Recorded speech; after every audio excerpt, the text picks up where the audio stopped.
Lamine ইয়ামালও হাত মিলিয়েছে Donald ট্রাম্পের সাথে।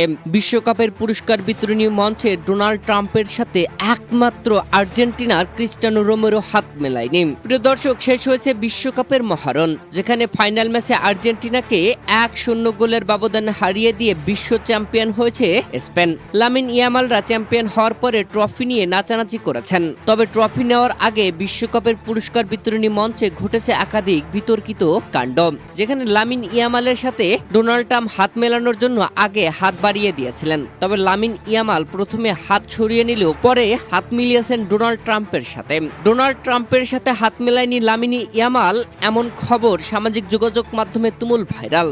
তবে আসল সত্য হচ্ছে লামিন ইয়ামাল হাত মিলিয়েছেন ডোনাল্ড ট্রাম্পের সাথে। এই পুরস্কার বিতরণী মঞ্চে একমাত্র আর্জেন্টাইন ক্রিস্টিয়ানো রোমেরো হাত মেলাননি ডোনাল্ড ট্রাম্পের সাথে। তাছাড়া বাকি সবাই তার সাথে হাত মিলিয়েছেন। স্পেন ও আর্জেন্টিনা দুই দলের খেলোয়াড়রাই হাত মিলিয়েছেন ডোনাল্ড ট্রাম্পের সাথে, একমাত্র আর্জেন্টিনার ক্রিস্টিয়ানো রোমেরো ছাড়া। ডোনাল্ড ট্রাম্পকে দেখা মাত্রই এড়িয়ে যান ক্রিস্টিয়ানো রোমেরো, যে ভিডিওটি তুমুল ভাইরাল হয়েছে। বিশ্বকাপের মেডেল বিতরণের পর যখন ট্রফি নিয়ে ডোনাল্ড ট্রাম্প স্পেন দলের দিকে এগিয়ে যান, ঠিক তখনই দেখা যায় লামিন ইয়ামাল ডোনাল্ড ট্রাম্পের উপর খুব ক্ষুব্ধ ছিলেন।